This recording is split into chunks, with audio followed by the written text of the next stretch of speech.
예수님의 이름으로 사랑하고 축복합니다. 지교회 인사 나누겠습니다. 행복하모니교회, 글로벌하모니교회, 검단하모니교회, 국제하모니교회, 인천하모니교회, 대전하모니교회, 베들레헴 주영미와 하나모니교회, 인터넷과 영상으로 함께하는 모든 분들에게 주의 은혜가 함께하실 줄 믿습니다. 오늘 우리에게 주시는 하나님의 말씀은 신약성경 마태복음 11장의 말씀입니다. 마태복음 11장의 말씀입니다. 마태복음 11장의 말씀을 다같이 합독하도록 하겠습니다. 예수께서 12제자에게 명하시기를 마치시고 이에 저희 어린 동네에서 가르치시며 전도하시려고 거기를 떠나가십니다. 요한이 옥에서 그리스도의 하신 일을 듣고 제자들을 보내어 예수께 여짜오되 오실 때가 당신이 오니까 우리가 다른 일을 기다리오리이까. 예수께서 대답하여 가라사대 너희가 가서 듣고 보는 것을 요한에게 구하되 소경이 보며 앉은 데이가 걸으며 문둥이가 깨끗함을 받으며 귀머거리가 들으며 죽은 자가 살아나며 가난한 자에게 복음이 전파된다 하라. 누구든지 나를 인하여 실족하지 아니하는 자는 복이 있도다 하십니다. 저희가 떠나면 예수께서 우리에게 요한에 대하여 말씀하시되 너희가 무엇을 보려고 광야에 나갔더냐? 바람에 흔들리는 갈대냐? 그러면 너희가 무엇을 보려고 나갔더냐? 부드러운 옷 입은 사람이냐? 부드러운 옷을 입은 자들은 왕국에 있느니라. 그러면 너희가 어찌하여 나갔더냐? 선지자를 부르더냐? 옳다, 내가 너희에게 이르노니 선지자보다도 나은 자니라. 기록된 바 보라 내가 내 사자를 내 앞에 보내노니 저가 내 길을 내 앞에 예비하리라 하신 것이 이 사람에 대한 말씀입니다. 내가 진실로 너희에게 말하노니 여자가 낳은 자 중에 세례 요한보다 큰 이가 일어남이 없도다. 그러나 천국에서는 극히 작은 자라도 저보다 크니라. 세례 요한의 때부터 지금까지 천국은 침노를 당하나니 침노하는 자는 빼앗느니라. 모든 선지자와 및 율법에 예언한 것이 요한까지니 만일 너희가 즐겨받을 즈음에 오리라. 한 엘리야가 곧 이 사람이니라. 귀 있는 자는 들을지어다. 이 세대를 무엇으로 비유할꼬? 비유컨대 아이들이 장터에 앉아 제 동물을 불러 가로되 우리가 너희를 향하여 피리를 불어도 너희가 춤추지 않고 우리가 애국하여도 너희가 가슴을 치지 아니하였다는과 같구나. 요한이 와서 먹지도 않고 마시지도 아니하매 저희가 말하기를 귀신이 들렸다 하더니 인자는 와서 먹고 마시며 말하기를 보라 먹기를 탐하고 포도주를 즐기는 사람이요 세리와 죄에게 친구로다 하니 지혜는 그 행한 일로 인하여 옳다함을 얻으리라. 예수께서 권능을 가장 많이 베푸신 보울들이 회개치 아니하므로 그때 책망하시되 화가 있을진저 보라시나 화가 있을진저 벳세다에 너희에게 행한 모든 권능을 두로와 시돈에서 행하였다면 저희가 벌써 베옷을 입고 지혜에 앉아 회개하였으리라. 내가 너희에게 이르노니 심판날에 두로와 시돈이 너희보다 견디기 쉬우리라. 가버나움아 내가 하늘에까지 높아지겠느냐 음부에까지 낮아지리라. 내게 행한 모든 권능을 소돔에서 행하였다면 그 성이 오늘날까지 있었으리라. 내가 너희에게 이르노니 심판날에 소돔 땅이 너보다 견디기 쉬우리라 하시니라. 그때 예수께서 대답하여 가라사대 천지의 주주이신 아버지여 이것을 지혜롭고 슬기 있는 자들에게는 숨기시고 어린 아이들에게는 나타내심을 감사하나이다. 옳소이다. 이렇게 된 것이 아버지의 뜻이니이다. 내 아버지께서 모든 것을 내게 주셨으니 아버지 외에는 아들 낳은 자가 없고 아들과 또 아들의 소원대로 계시를 받는 자 외에는 아버지를 아는 자가 없느니라. 수고하고 무거운 짐진 자들아 다 내게로 오라. 내가 너희를 쉬게 하리라. 나는 마음이 온유하고 겸손하니 나의 멍에를 메고 내게 배우라. 그러면 너희 마음이 쉼을 얻으리니 이는 내 멍에는 쉽고 내 짐은 가벼우니라 하시니라. 아멘. 또 행복 함께 보도록 하겠습니다. 제목 같이 읽습니다. 최고의 동역자이신 예수님. 요절 말씀도 있습니다. 수고하고 무거운 짐진 자들아 다 내게로 오라. 내가 너희를 쉬게 하리라. 본문의 내용도 같이 읽겠습니다. 최고의 동역자는 항상 상대를 이해해주는 사람입니다. 옥에 갇혀있던 세례 요한 제자들을 통해서 예수님께 오실 때가 당신이 오니까 우리가 다른 일을 기다리오리까 하고 물어봅니다. 고대하던 메시아가 오셨음에도 기대했던 악인의 심판이 일어나지 않기 때문입니다. 세례 요한의 확인 질문에도 불구하고 예수님은 오히려 세례 요한을 이해하시고 더 나아가 여자가 낳은 자 중에 가장 큰 자라고 높여주셨습니다. 이렇던 어떤 순간에도 상대를 믿어주고 세워주는 사람이 최고의 동역자입니다. 둘째 서로 집을 져주는 사람입니다.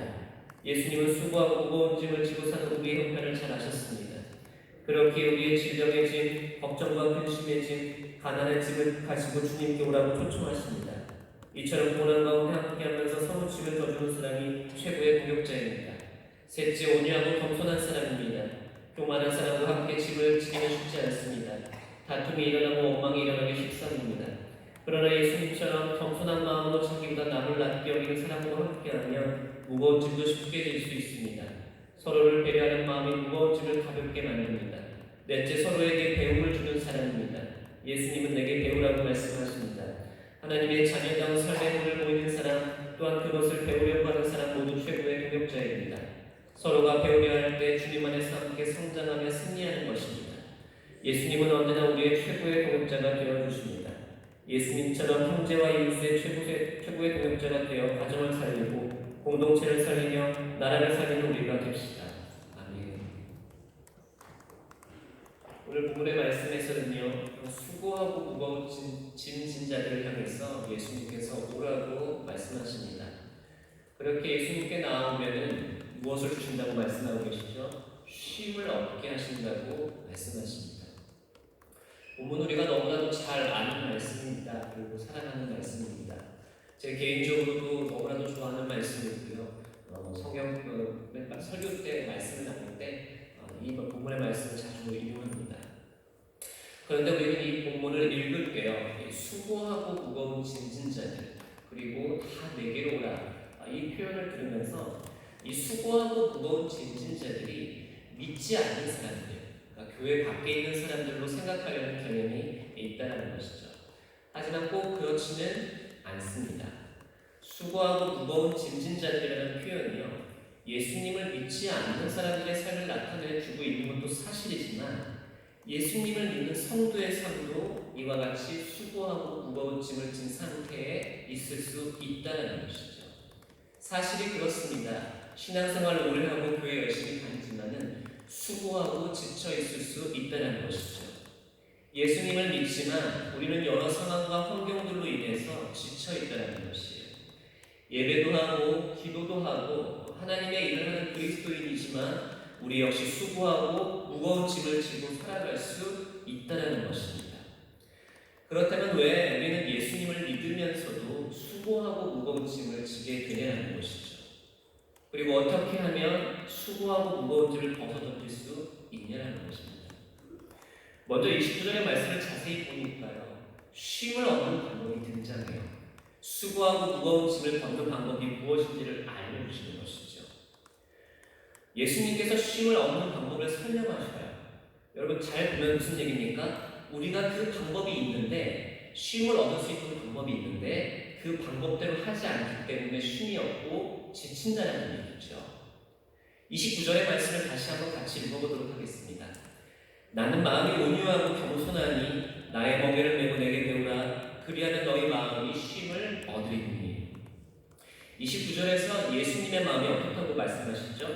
온유하고 겸손하다고 하십니다. 그리고 이것을 배우라고 하셔요.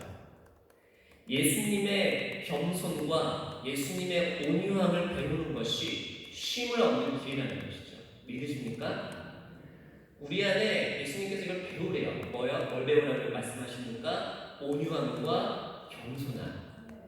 이것을 배우면 뭘 얻을 수 있다고요? 쉼을 얻을 수 있다고 말씀하시는 것입니다. 최고의 동역자이신 예수님이라고 오늘 화요복의 제목에 나와 있습니다. 최고의 동역자 되신 예수님은요, 우리에게 온유함과 겸손함을 가르쳐 주신다는 거예요. 동역자라는, 예수님이 우리의 동역자 된다고 말씀하실 때요, 막연하게 우리와 동역하시는 게 아니고요, 어떻게 동역하는지를 알려주신다는 거예요. 그게 뭐예요? 겸손과 온유함이라는 것입니다.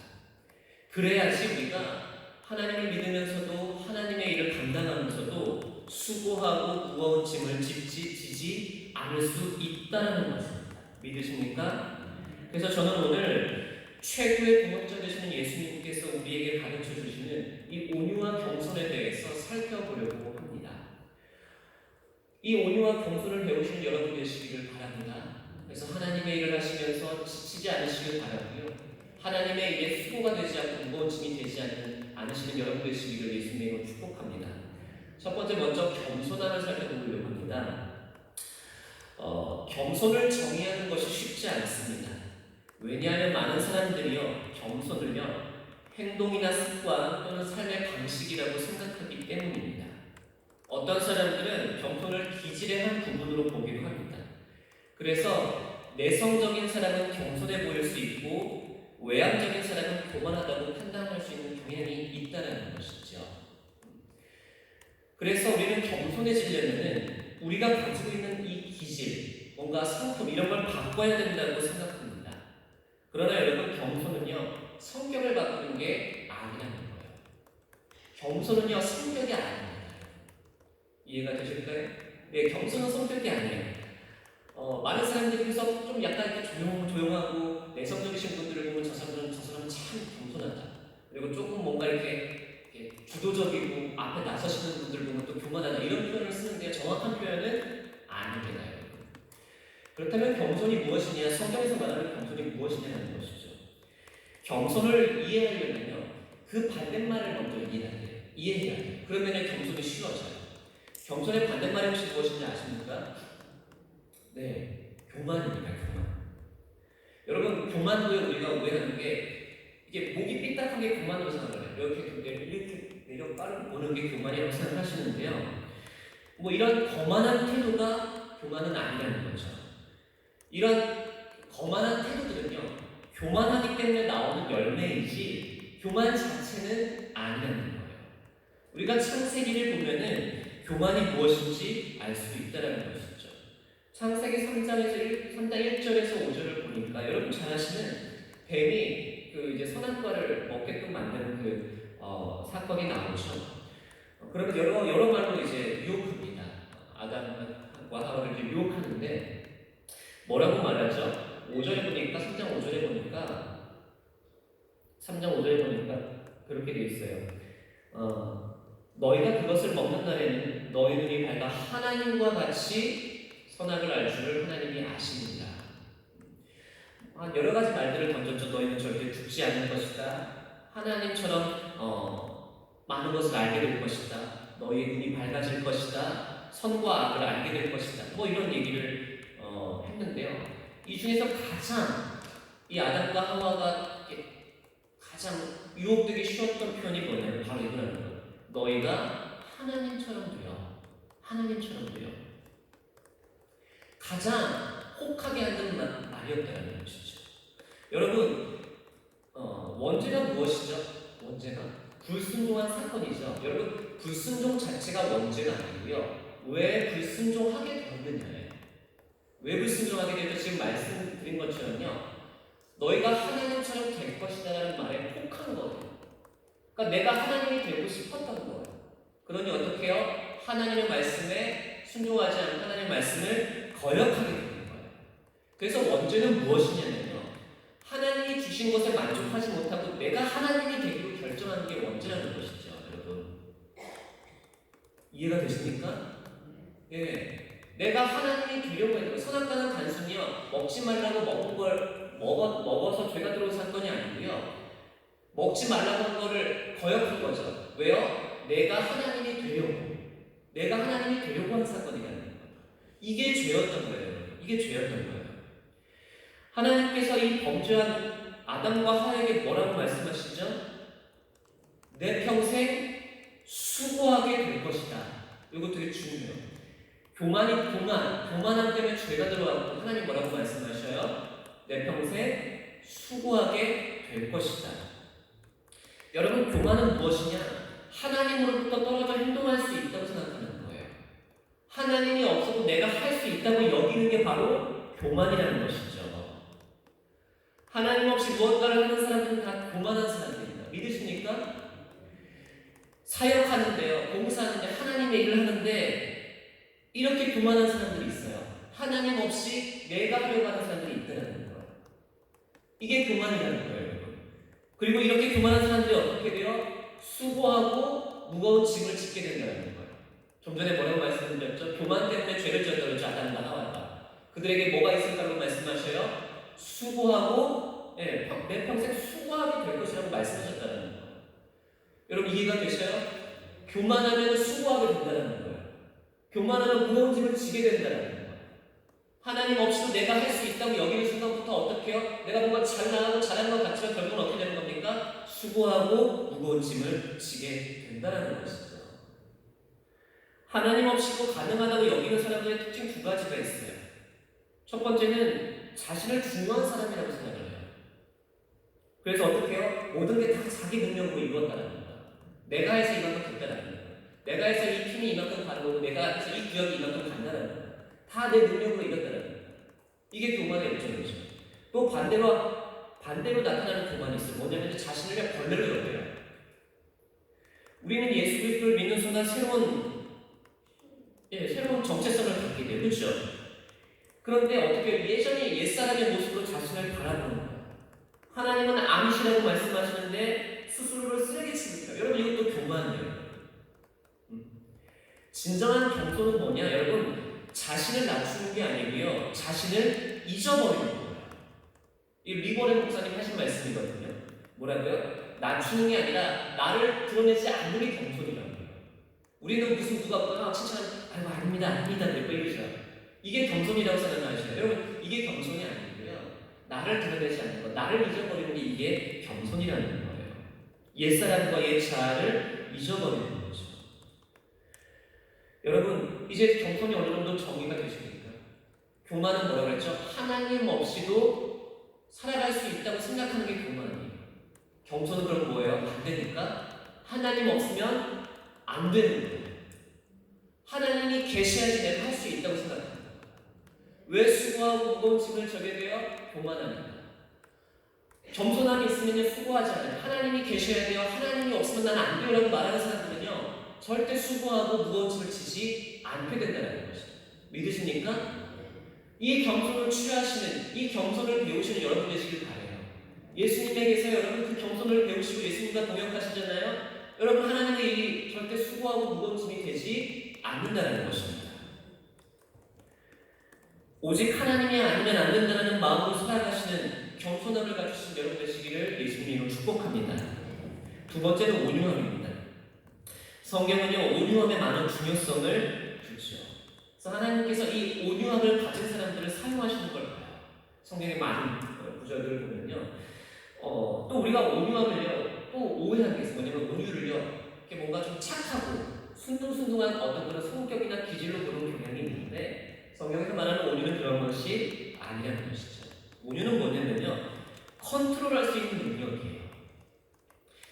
나의 능력, 내가 능력이 있어요. 그런데 하나님의 컨트롤 안에 있는 게 온유함이에요. 잘 설명을 드릴게요. 이 온유함이라는 헬라어 단어는요 프라우테스라고 하거든요. 프라우테스. 이게 언제 사용하는 단어냐면 야생마를 길들일 때 쓰는 단어예요. 야생마가 겉을 저르죠. 어떻게 하죠? 그래서 길들여요. 사람이 탈 수 있는 말로 길들입니다. 그런데 이때 그 거친 성품을 다 죽이는 게 아니에요. 이 야생마한테 너 거치니까 너 순둥순둥해져야 돼 이렇게 말하는 게 아니에요. 그 거친 것을 그대로 둬요. 거친 갖고 있는 야생마의 특징을 그대로 둬요. 그런데 그 거친 성품을 누굴 위해 사용하게 하죠? 말의 주인, 그 말을 모르는 사람을 위해서 사용하게 한다는 거예요. 자 정리할게요. 우리에게 능력이 하나님이 주신 은사가 있고 능력이 있어요. 그런데 이걸 누굴 위해 사용하는 거예요? 하나님을 위해 사용하는 거예요. 여러분 이게 온유함이에요. 아멘. 예. 하나님이 우리에게 은사와 능력들을 주셨는데 나를 위해 쓰는 게 아니에요. 그래서 이 내게 주신 은사와 능력들을 컨트롤할 수 있는 것 누굴 위해서요? 하나님을 위해서 컨트롤할 수 있는 게 바로 온유함이라는 거예요. 내게 이러한 은사가 있고 능력이 있어요.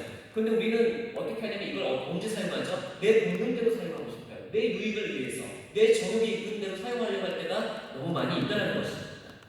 하지만 이 온유함은 뭐냐면요 하나님을 위해서 내 본능을 접을 수 있는 거예요. 하나님이 주신 능력을 내 마음대로 사용하는 게 아니라 하나님의 뜻을 위해서 사용하는 거죠. 그래서 저는 온유함을 이렇게도 표현하고 싶어요. 본능을 거스르는 순종. 한번 따라해보시죠. 본능을 거스르는 순종. 내 본능은 내 육신의 정욕은 이것을 하고 싶어요. 근데 하나님은 이것을 하라고 말씀하셔요. 그럼 어떻게 해요? 내 본능을 거스르는 거. 그래서 어떻게 하나님의 뜻에 순종하는 거. 이게 온유함이라는 거예요, 여러분. 나 자신과 내가 가진 능력을 하나님의 뜻에 복종시키는 게, 여러분 이게 온유함이에요. 온유는요, 복종이라는 뜻이에요. 착하고 이렇게 순종순종한 기질이 아니라는 것이죠. 여러분, 그런데요, 좀 전에 말씀드린 겸손함이 없는 교만한 인간에게는요, 뭐밖에 없냐면요, 하나님을 거스르는 본능밖에 없어요. 온유함이 없다라는 얘기예요. 내가 스스로 하려는 사람들, 하나님 없어도 된다고 말하는 사람들은 어떻게 해요? 육신의 본능이 이끄는 대로 살아가 버리는 사람들, 육신의 본능이 이끄는 대로 하나님이 주신 은사와 능력을 사용하게 되는 거죠. 그렇기 때문에 교만한 사람이요, 온유할 수 없습니다. 믿으십니까? 겸손과 온유는요, 같이 가요. 그래서 예수님께서 뭐라고 말씀하시는 거예요? 온유함과 겸손함을 같이 배우라고 말씀하신다는 거예요. 여러분, 우리의 이 육신의 본능과 정욕대로 여러분 살아가십니까? 하나님의 일을 하는데도 하나님의 뜻대로 하는 게 아니라 내 육신의 정욕을 만족시키기 위해서 내 육신의 본능대로 하나님의 일을 하지 않고 있는지 여러분 점검하셔야 된다는 거예요. 갈라디아서 5장 24절 말씀에 그리스도 예수의 사랑은 육체와 함께 그 정욕과 탐심을 십자가에 못 박았느니라. 아멘. 이게 매일 못 박는 게 아니에요. 우린 이미 못 박았어요. 그죠? 이 사실을 믿고 살아가는 거예요. 오늘 못 박고 내일 또 자고 일어나서 못 박은 게 아니에요. 한번 일어난 일이 영원 지속하다는 걸 믿는 거예요. 그러니 우리는 어떻게 내 정욕대로, 내 정욕과 탐심을 십자가에 못 박았으니 내 정욕과 이 탐심이 이끄는 대로 살아가는 게 아니에요. 아멘? 예, 하나님의 뜻대로 살아가는 존재들이라는 거예요. 그런데 그렇게 하려면 우리에게 뭐가 필요하다고요? 온유함이 필요한 거예요. 육신의 정욕을 거스르며 하나님의 뜻에 순종하는 이 능력을 바로 여러분 온유함이라는 것이죠. 이 겸손과 온유를 배우시는 여러분 되시기를 바랍니다. 말씀을 정리하겠습니다. 수고한다고 했어요. 수고하고 그랬어요. 수고한다는 것은 힘겹고 어려운 노동, 육체적인 노동과 정신적인 노동과 자기 구원을 자기 공로로 이루기 위해서 그렇게 열심으로 자기 힘으로 지쳐있는 상태를 말하는 것이에요. 무거운 짐도 마찬가지요. 그렇게 자기 스스로 노력했더니 어떻게 해요? 물려있게 되는 것이죠. 즉 무언가를 이루기 위해서 우리의 수고와 우리의 의지로 달려오는 것, 그리고 인해서 지치고 탈진한 상태가 바로 수고하고 무거운 짐진자라는 것입니다. 여러분, 그런데 언제 수고하고 짐지게 돼요? 하나님 없이 내 본능이 이끄는 대로 할 때 우리는 수고하고 무거운 짐을 지게 된다는 거예요. 겸손하지 못하고 온유하지 못하기 때문에 힘들어진다는 것입니다. 여러분, 예수님은 겸손하고 온유하셨어요. 믿으십니까? 그러니 우리가 그분에게 배우셔야 돼요. 예수님의 온유함과 겸손함이 절정에 이른 사건이 있어요. 겟세마네 기도입니다. 예수님께서 겟세마네 기도에서 어떻게 하시죠? 기도 어떻게 하셔요? 내 원대로 마시고 아버지의 원대로 이 뜻이 이루어지게 해달라고 기도하셔요. 근데 어떻게 기도하시죠? 땀이 떨어지는데요, 핏방울이 떨어지는 것처럼 보였대요. 여러분, 무슨 얘기예요? 우리가 그런 기도하시죠. 하나님 뜻대로 살게 해주세요. 하나님 뜻대로 살게 해주세요. 근데 이게요, 그렇게 되게 쉬운 기도가 아니라는 거예요. 하나님이신 그분이 어떻게 기도하셔요? 땀이 떨어지는데 핏방울이 떨어지는 것처럼 기도하셨어요. 무엇을 위해서? 하나님의 뜻에 순종하기 위해서 그 정도로 기도하셨다는 거예요. 여러분, 이 겸손과 온유를 갖기 위해서 우리가 어떻게 해야 돼요? 그렇게 기도해야 된다는 거예요. 예수님처럼. 그러면 어떻게 해요? 예수님께서 그 겸손과 온유함을 가르쳐 주신 거예요. 예수님도 십자가에 못 박히시는 게 인간적인 마음이 드셨어요. 두려워하셨어요. 원하시면 이 잔을 피할 수 있으면 좋겠지만, 그런데 어떻게 기도하시죠? 하나님의 뜻대로 되게 되는 거예요. 내 육신의 본능은 이걸 피하고 싶지만 하나님의 뜻이 십자가에 못 박히는 것이라면 그 뜻을 따를 수 있도록 도와주십시오. 내 육신의 본능을 거슬러서 하나님의 뜻에 순종할 수 있는 내가 되게 되라고 예수님께서 기도하고 계시는 거예요. 그래서 예수님은 어떻게 하셨어요? 그걸 실제로 하셨어야 돼요. 그러니 우리가 그 예수님을 바라보면서 그 겸손과 온유함을 배우시길 바랍니다. 아멘. 그 온유와 겸손을 배울 때 어떻게 돼요? 주님이 주시는 멍에가 절대 무겁지 않다는 거예요. 하나님이 주시는 사역들, 하나님과 함께 가는 그 길이 절대 고되지 않다는 거예요. 이것이 최고의 동역자 되신 예수님께서 우리와 동역하시는 방법인 줄 믿으시는 여러분 되시기를 바랍니다. 겸손과 온유로 살아가시는 여러분 되시기를 바랍니다. 기도하겠습니다. 하나님 감사합니다. 최고의 공역자이신 예수님께서 가르쳐주시는 겸손과 온유함을 배울 수 있도록 도와주시옵소서. 하나님 없이도 할 수 있다 말하지 말게 해주시고, 하나님이 아니면 안 된다고 말하는 우리 모두 되게 해주시고, 내 본능대로 살아가는 것이 아니라 하나님의 뜻에 순종하며 살아가는 우리 모두 될 수 있도록 도와주시옵소서. 그렇게 할 때 우리가 수고하고 무거운 짐을 지지 않게 될 줄 믿사오니 겸손하고 온유하고 사랑하는 우리 모두 될 수 있도록 보시고 함께 하여 주시옵소서. 들고 나온 기도 제목들이 하나님께 응답되어지는 시간 되게 하여 주시옵소서. 감사를 예수님의 이름으로 기도드립니다. 아멘. 하늘에 계신 우리 아버지여, 이름이 거룩히 여김을 받으시오며 나라의 마옵시며 뜻이 하늘에서 이룬 것 같이 땅에서 이루어지이다. 오늘날 우리에게 일과 양식을 주옵시고 우리가 우리에게 죄 지은 자를 사하여 준 것 같이 우리 죄를 사하여 주옵시고 우리를 심에 들게 하지 마옵시고 다만 악에서 도와옵소서. 대개 나라와 권세와 아버지께 영원히 있사옵나이다. 아멘. 말씀을 기억하시면서 들고 나온 기도의 제목을 넣고 주님의 이름을 부르고 기도하겠습니다. 주여 주여 주여